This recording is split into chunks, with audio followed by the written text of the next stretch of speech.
And welcome back. So we're going to pick it up with ergogenic supplements and other nutrients of importance for athletes. So ergogenic means this would be performance enhancing. And for the most part, most performance enhancing supplements that athletes use are legal, approved by the NCAA and the International Olympic Committee. But any athlete who's competing in a particular sport that's regulated or has a regulatory body should always check to see if there are any supplements that are banned by that particular association. So we'll start with creatine monohydrate. Creatine monohydrate is sold as a powder. If you've never taken it or used it, it's a powder that is sort of has the texture of flour, white flour. That's what it looks like. And you mix it into some juice or a protein shake. And the idea is to expand your creatine phosphate stores in your muscles. So studies show that using creatine monohydrate as a supplement can increase the creatine phosphate stores in your muscles by 10 to 40%.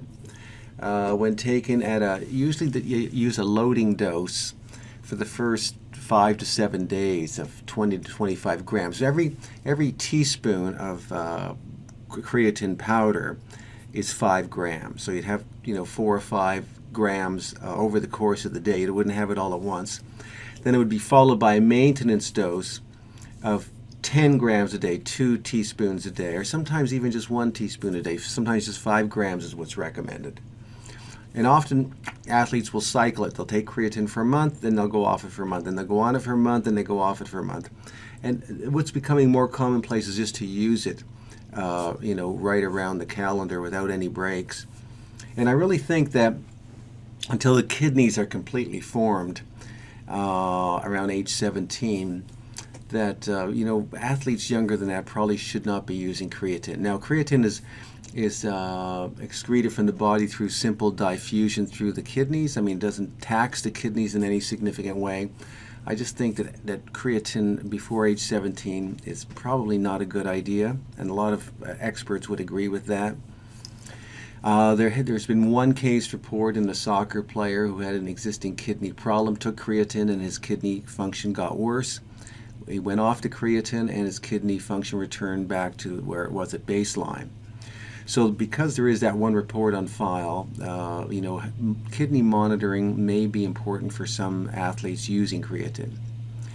But we know that using creatine monohydrate in conjunction with training has been shown to significantly improve explosive strength, absolute strength, repeated maximum sprints. You can do repeated maximum outbursts of sprint-like activity is required in things like hockey and lacrosse and basketball, soccer. And you get lean mass gains because it allows you to train harder because you can work harder. And also there seems to be an epigenetic effect of creatine that it can upregulate myogenic transcription factors and actually increase muscle protein synthesis. 80% of the studies have shown positive effects with creatine in terms of athletic performance regarding these parameters. Even in people who are getting older who are not even exercising, giving them creatine can help to preserve their lean mass. There have been some other medical or health applications for creatine. We've seen some of those in in subjects on this platform. Certain neuromuscular diseases like Lou Gehrig's disease, Huntington's disease, Parkinson's disease, McArdle's disease, myasthenia gravis, Duchenne muscular dystrophy. These nervous system problems and neuromuscular problems, more creatine has been helpful in improving function for these patients. Patients with congestive heart failure, as the heart muscle is struggling to make energy, more creatine can be helpful. In patients that are immobilized because they have a cast on their limb because they broke a leg, giving them creatine can help to decrease the amount of muscle atrophy that occurs and help them regain the lean mass back more quickly after the cast comes off during the rehabilitation period. This has all been shown with humans. And also in anti-aging, older individuals, seniors, increase their strength and lean mass and endurance performance, reversing sarcopenia, age-related muscle loss. Even in those who are not exercising, they get an increased strength gain, which is helpful to be more functional as you get older. The absorption of creatine is enhanced by having it with some simple carbohydrates, and that's because the uptake of creatine into muscles seems to work using the GLUT4 transporter, we think. So it seems to it enters the muscle along with glucose. So you increase some insulin, and then the GLUT4 transporter helps to facilitate the uptake of glucose and creatine into the muscle sort of simultaneously. So putting it into a little bit of juice or into a protein shake that has some simple sugars in it is typically how it's consumed.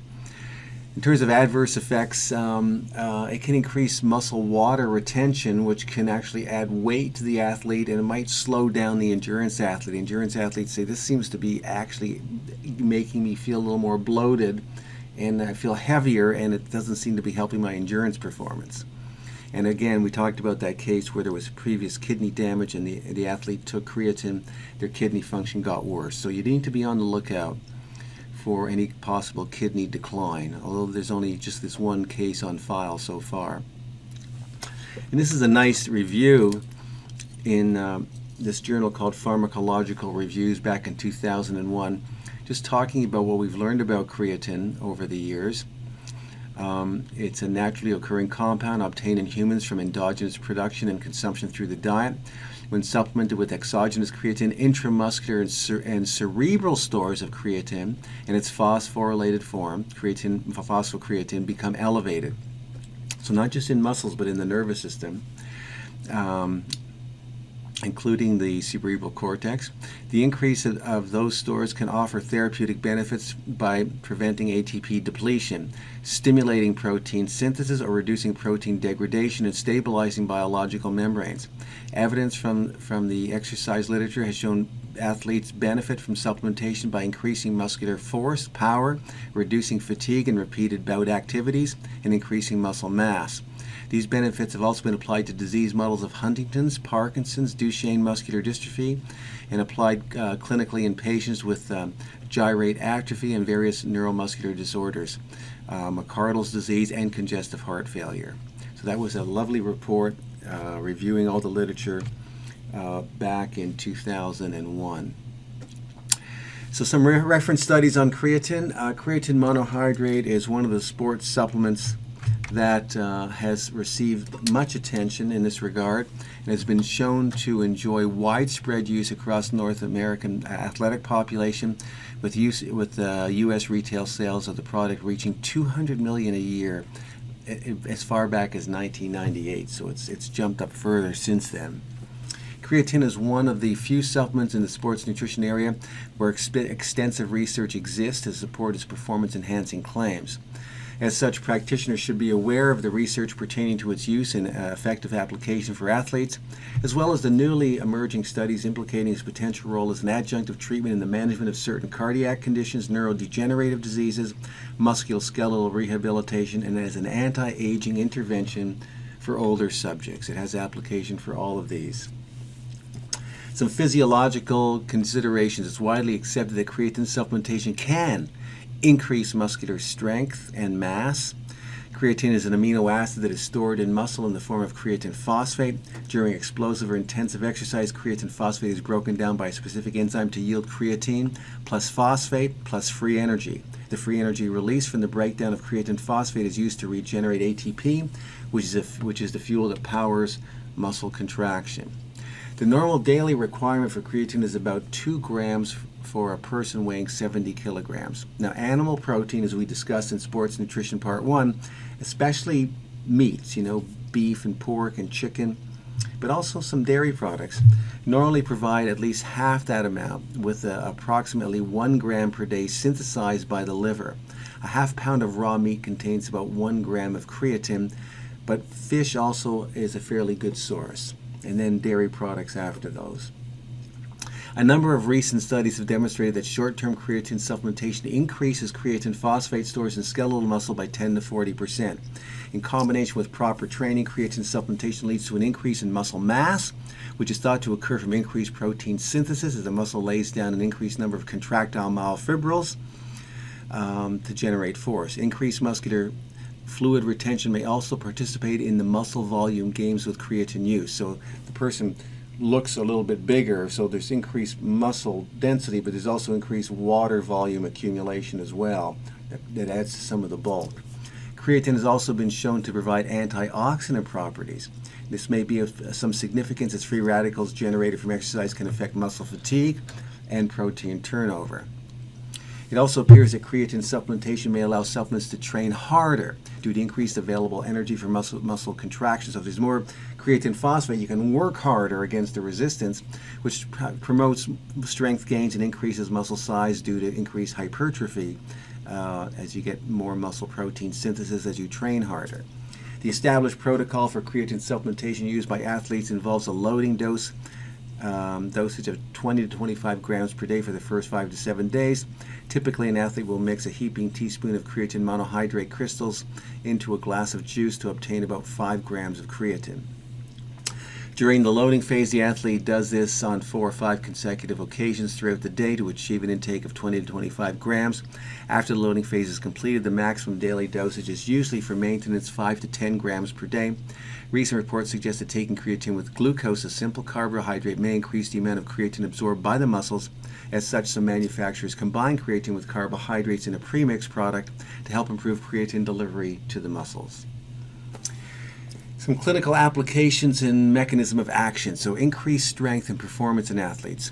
Several studies have shown that creatine supplementation improves performance in repeated bouts of high-intensity strength work and increased sprints, which are primary determinants and requirements for many sports. So in these sports like hockey and basketball and soccer and lacrosse and tennis and squash, creatine, it's not just for building muscles. It can help you do repeated bouts of short interval sprints. In short, substantial evidence suggests that creatine supplementation can increase lean body mass, muscular strength, and sprint power. Significant gains in strength and lean mass often occur in the first 6 weeks of creatine supplementation when combined with proper training and diet. I will tell you that if you've never used creatine before and you start to use it, usually within the first week, you'll see a 10 to 15% increase in your strength. If you're doing weight training, you're almost immediately stronger.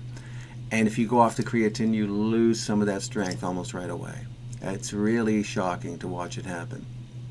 In one study, college football players who took creatine supplements for 28 days during resistance and agility training had significant gains in lean mass when compared to players who took the placebo. There have been these placebo-controlled trials done, and creatine passes the test. Individuals may vary in their response to creatine supplementation, but it is not uncommon to see a 5 to 10 pound increase in muscle and body weight within the first 6 weeks.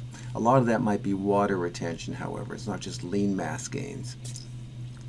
Approximately 80% of creatine studies have reported a performance-enhancing effect. This is quite impressive when you consider the fact that creatine is not structurally or functionally related to anabolic steroids. So it's not a steroid. It's just an energy substrate that you're giving to the muscle. The muscle normally makes it for itself. You're expanding that creatine phosphate store through supplementation. And creatine supplements are not banned by the International Olympic Committee or the National Collegiate Athletic Association, the NCAA. Creatine use is based on the same principle as carbohydrate loading, in that an athlete is manipulating the dietary intake to optimize muscle creatine phosphate stores for more explosive power and enhanced performance. So the same way you use carbohydrate loading to expand your glycogen stores, creatine powder is being used to expand the creatine phosphate stores. Athletes requiring repeated bouts of explosive power may also benefit from creatine supplementation, as demonstrated by various researchers. Among other positive effects revealed in their study of 19 trained athletes, they showed that short-term creatine supplementation, 20 grams for 5 days, enhanced repeated sprint performance and attenuated decline in jumping ability after repetitive high-power output exercise bouts. Similar results have been documented by other researchers in subjects performing repeated sprint cycling. These studies have important implications for many sports such as hockey, basketball, soccer, volleyball, lacrosse, football, tennis, and any sport requiring repeated bouts of all-out lower extremity explosive power or jumps. That would include then volleyball, basketball.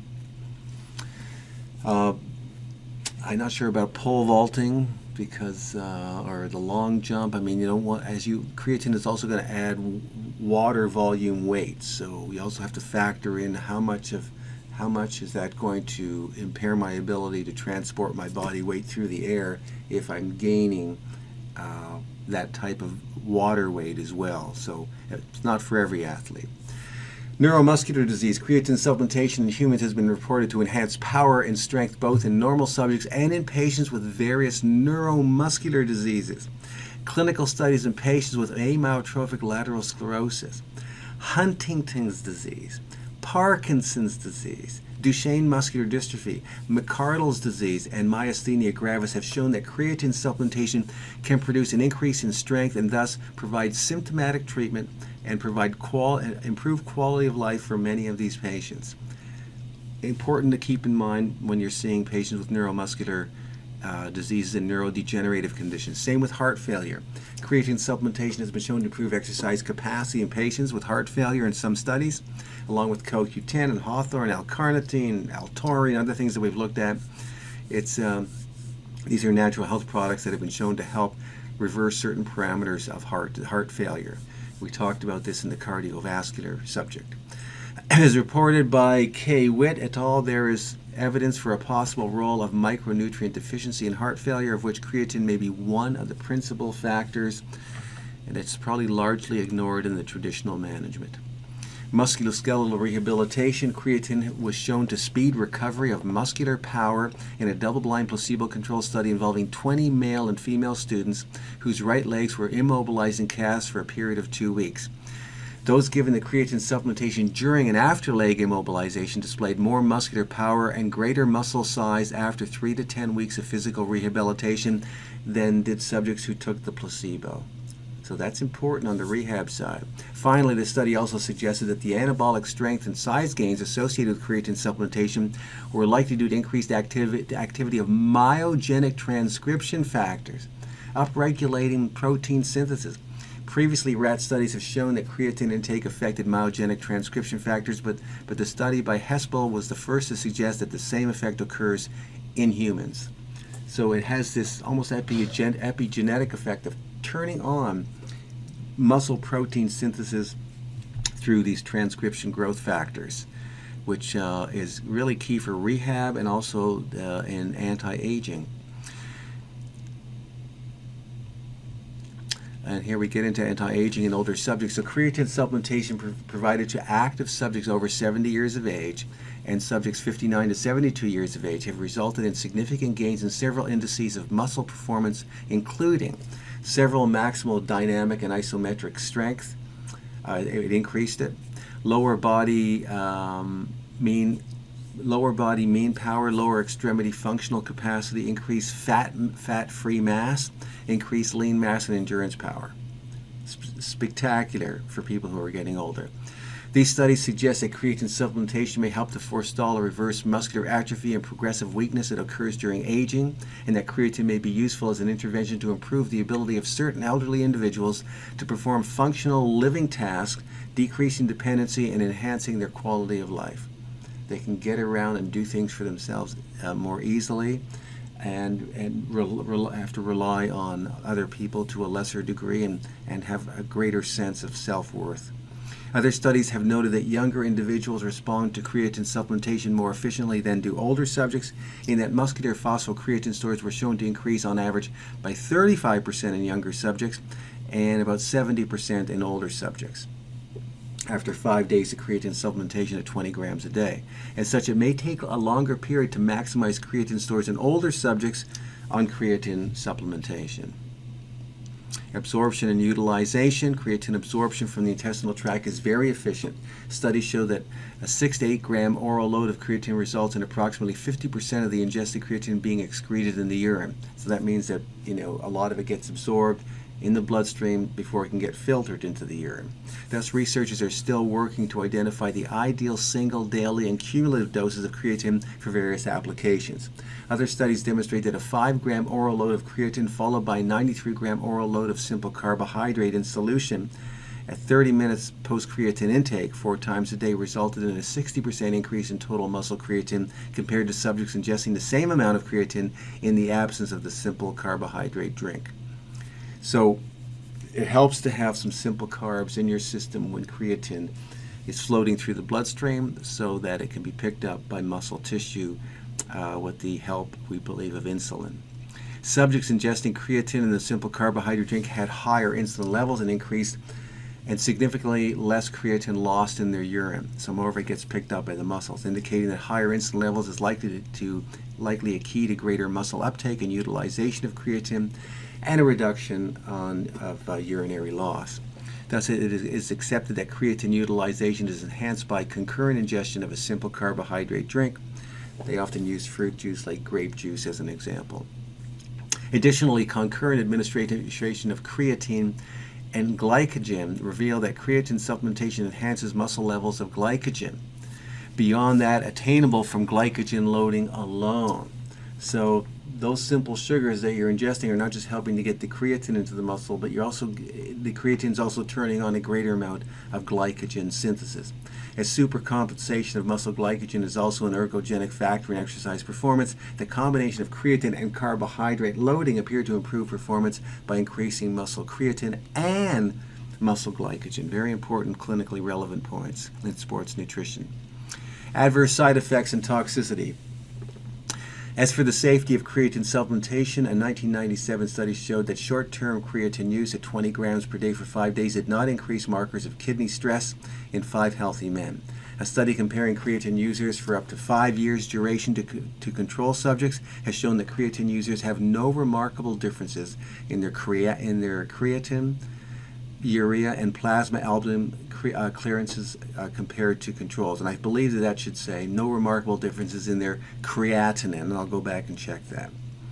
Urea, plasma albumin clearances compared to controls. The researchers conclude that neither short-term, medium-term, nor long-term oral creatine supplements induce detrimental effects in the kidney of healthy individuals. To date, no liver abnormalities have been evident in short-term creatine challenge studies. However, individuals with pre-existing kidney disease should be cautious, as evidenced by the development of kidney dysfunction in a 25-year-old soccer player taking creatine who previously had been treated for focal segmental glomerular sclerosis of the kidney. His kidney function returned to normal after discontinuing creatine supplementation. Some experts suggest that compulsory regular kidney and liver monitoring should accompany the use of creatine due to the increased burden placed upon the liver and kidneys, potentially. So I think it's a good idea, when you're working with any patient, whether they're an athlete or, not, to, get some baseline blood work that you'd like to see. And so looking at their kidney function and liver function test at baseline is really a great thing to do. And then as you give them sports nutrition advice, and you may want to add supplements, possibly creatine, depending upon the type of athlete they are, then over time you might want to look at that blood panel again 6 months down the road or a year down the road and just see that things are still stabilized. As pointed out by other experts, creatine is normally found in cardiac muscle. So here's where you normally see creatine: cardiac muscle, in the brain and the testes, as well as skeletal muscle, and these former tissues have been largely unstudied with respect to the effects of creatine supplementation. So we're just learning about supplementation on cardiac muscle and on the brain, and does it affect the testes in terms of spermatogenesis. The Food and Drug Administration has advised athletes to consult a physician or a healthcare professional before embarking on any scheme of creatine loading or supplementation. Nevertheless, few reported adverse side effects from creatine have been reported, despite its widespread use among young athletes. I mean, this is being sold at $200 to $400 million a year of creatine sales, and you're not really seeing a lot of reports of major adverse events. So I think it's a fairly safe product. Other infrequently reported side effects include gastrointestinal disturbances and muscle cramps. In regards to children and younger athletes, the safety of creatine supplementation has not been investigated in these individuals. Until safety issues have been evaluated, experts strongly recommend against use of creatine among adolescent athletes, and I would concur with that. I don't like a young athlete to start using this until they're at least 17 and their internal organs are fully developed. Overall, creatine supplementation appears to be safe for healthy adults. It's a low molecular weight compound that is excreted in the kidneys by simple diffusion. So it just gets diffused through the glomerulus. It doesn't require the kidney tubular cells to excrete it and turn on pumps to, push it into the kidney tubules. Just through simple diffusion, it gets excreted. So it's very likely to be quite non-toxic. In the maintenance phase, athletes consume only slightly more creatine, right, 3 to 5 grams per day, than is generally found in the diet, which is about 2 grams a day. So you have to consider that. Most people are getting creatine from food, so then on the maintenance dose where you're just maybe having 5 additional grams a day, it's really not that much more than you're getting from food. So it's not such a big stress to the body. There are no well-known drug-nutrient interactions for creatine at this time. In summary, supplementation with creatine has been shown to improve various parameters of athletic performance and body composition in athletic subjects, including lowering their fat-free mass.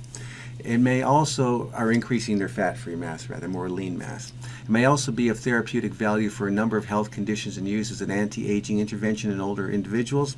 Debate continues over issues of long-term safety, whether or not there should be pre-screening of kidney filtration evaluation prior to introducing creatine supplementation, and minimum age at which creatine supplementation can be safely administered. These things are still being hashed out. As my opinion is, it'd be nice to have baseline blood tests, and I don't like to give it to athletes under 17 years old. If someone has had a previous kidney problem, I wouldn't give them creatine. It's important to ensure that patients with a history of kidney disease or impairment avoid the use of creatine, and practitioners should be sure to address this question when creatine supplementation is being discussed. So at the very least, you ask if you had any prior kidney problems, and if so, what are they? In my own practice, I discourage the use of creatine supplementation in athletic patients under the age of 16 or 17 who are seeking to improve their strength, muscle size, or performance. This is a position I intend to maintain until further safety and toxicity studies are in place to show that a young, developing body can safely handle this intervention without undue side effects, including evaluation of renal and liver damage. And these are all the references for that information that I just cited. And so from the textbook Sports and Exercise Nutrition, this is some updated information. They lay it out this way. Meat, poultry, and fish provide rich sources of creatine. The body synthesizes 1 to 2 grams of creatine daily, primarily in the liver, kidney, and pancreas. So that's where it's made. It's made in the liver, the kidney, and the pancreas. The liver will release it so that the muscles can get access to it. It's made from in the body, it's made from the amino acid precursors arginine, glycine, and methionine. So vegetarians tend to have lower levels due to avoidance of animal protein foods that are rich in creatine. Vegetarians show the greatest increase in muscle creatine and phosphocreatine than omnivores when creatine supplementation is introduced. So you take a vegetarian and put them on creatine, and it's like, whoa! They really get a tremendous response to it because they're almost walking around in a semi-creatine deficient state. And when you give it to them, they expand their stores quickly and they become much stronger. They get lean mass gains that are often quite astonishing and quick. Supplementation with 20 to 30 grams per day shown to increase muscular-free creatine and phosphocreatine by 10 to 30% in just 2 weeks. These levels remain high for a few weeks after only a few days of supplementation. So even if you go off it after a number of days, the creatine in your muscle stays elevated for a little while before it actually drops off. Creatine is a legal ergogenic aid by the IOC. Just about all ingested creatine incorporates into skeletal muscle via insulin-mediated active transport. About 40% exists as free creatine, and the remainder forms creatine phosphate. Fast-twitch muscle fibers store 4 to 6 times more phosphocreatine than ATP. So the fast-twitch muscles really love that creatine phosphate for explosive power or repeated bouts of sprinting, and they can regenerate ATP quickly with that phosphocreatine, as you know. So phosphocreatine regenerates ATP, but may also shuttle intramuscular high-energy phosphate between the mitochondria and the cross-bridge sites that initiate muscle action, aiding all-out performance events. So it may actually help to shuttle high phosphate energy to the cross bridges to actually allow muscle contraction to occur with a greater amount of force. So this this almost direct effect on increasing muscle contraction, not just increasing ATP itself. Studies continue to show the positive ergogenic effects of creatine loading on total work accomplished during repetitive sprint cycling performance. In football players doing resistance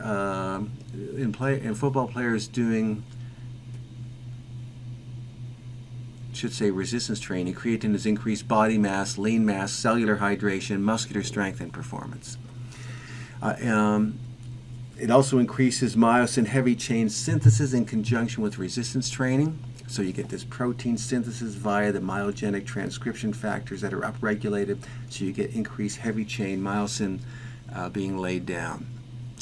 Some variations of creatine supplementation. So different ways of getting it into your body. 20 grams per day for 6 days, followed by 2 grams per day to maintain elevated muscle creatine for 28 days. So this is a new version of how to do creatine loading. Or 3 grams of creatine supplementation for 28 days provides equal benefit of creatine for muscle creatine levels. So either you do this big loading phase of 20 grams a day for 6 days, and then you drop it down to 2 grams a day for the rest of the time during that month or that 28-day period. Or you can just use 3 grams a day for 28 days, and at the end of 28 days, you're getting the same benefit in terms of total phosphocreatine, expanded stores, and muscular strength as you would have if you did the loading phase. So the loading phase may not be as necessary as we thought originally. Creatine not shown to improve aerobic performance, and little effect on isometric muscular strength or on a brief single movement like a golf swing, for instance. So golfers don't really need it. And long-distance aerobic athletes, it hasn't really been shown to help them. The increased water retention may actually impair their performance because of the weight that it adds to their body. Older subjects have seen greater lean mass gains with leg strength, muscular endurance, and average power on the legs during resistance training compared to those doing resistance training without creatine. So in older subjects who are working out, they get a substantial increase in many of these parameters of performance and lean mass gains compared to controls. Studies on healthy subjects continue to show no deleterious effects of creatine on kidney or liver function or other health parameters. In cases of existing kidney disease, it should not be used. Creatine supplementation is shown to enhance muscle hypertrophy in resistance training individuals via increased muscle protein synthesis, not just increasing energy, but actually directly increasing muscle protein synthesis. This may largely be due to the ability to work harder, like to lift more weight, or stimulating greater lean mass gains. If discontinued creatine supplementation, muscle creatine returns to baseline levels in about 35 days. So once you go off creatine, it takes 35 days before you really lose the expanded creatine phosphate stores and its effect on muscle protein synthesis. 2 grams per day appears to be sufficient to maintain elevated muscle creatine levels once the loading phase is complete. So we used to think that you needed 5 grams a day, like 1 whole teaspoon a day, in order to maintain optimal creatine phosphate stores once the loading phase is over. But now studies are showing that maybe you don't need as much, maybe just 2 grams a day. Many experts are still saying, well, probably still take 5 grams a day. Consuming carbohydrates, simple carbs with creatine enhances creatine absorption, likely due to insulin-mediated glucose absorption by skeletal muscle, which also facilitates transport of creatine into the muscle fibers, as we've said. One last slide on this, and that is that caffeine ingested around the time you're having creatine might actually negate its effects. So caffeine diminishes the ergogenic effect of creatine supplementation. Creatine with or without caffeine has been shown to increase intramuscular phosphocreatine by 4 to 6% after 6 days of supplementation. Dynamic torque production also increased by 10 to 20% with creatine-only treatment compared to placebo. Consuming caffeine totally negated the creatine's ergogenic effect in this regard. So caffeine may prevent skeletal muscle from retaining the creatine that it takes in from the bloodstream. So the creatine might get into the muscle, and then when caffeine's present, the creatine that's not bound already to creatine phosphate might leak out. The free creatine might leak back out into the bloodstream, losing some of the ergogenic effect. So it's recommended that athletes using creatine should refrain from ingesting any caffeine for several days before competition. But as we're going to see when we talk about caffeine, it can be an ergogenic aid that's taken sort of just before competition, 30 minutes or an hour before competition. It can allow muscle contraction to be greater. It can get free fatty acids into the bloodstream sooner. So if you're doing endurance exercise, there's free fatty acids to burn sooner, so you spare your glycogen depletion. So caffeine is not without some benefits as an ergogenic aid. I would say that if you're using creatine supplementation, I would avoid any caffeine-containing beverages probably for maybe a 2-hour period around the time you're putting creatine in. There are some studies that show no benefit from creatine supplementation, but overall the evidence points, 80% of the studies show a significant ergogenic effect in most cases. So I really like creatine. I've used it myself. I think as people get older, whether they're athletes or not, it deserves consideration. And if they are athletes and they want to preserve their their ability to perform at a high level, and they're in sports where creatine can make a difference, it's one of those ergogenic aids that is likely to be very helpful. So I'll leave you with that information. When we come back, we'll talk about the value of using sodium bicarbonate as a buffering agent for certain types of athletic competition. Is that with a buffering agent you can help to mop up some of the acidity and hydrogen ions, to decrease acidity so you can maintain performance at a high level. So we'll talk about sodium bicarbonate when we come back after the break.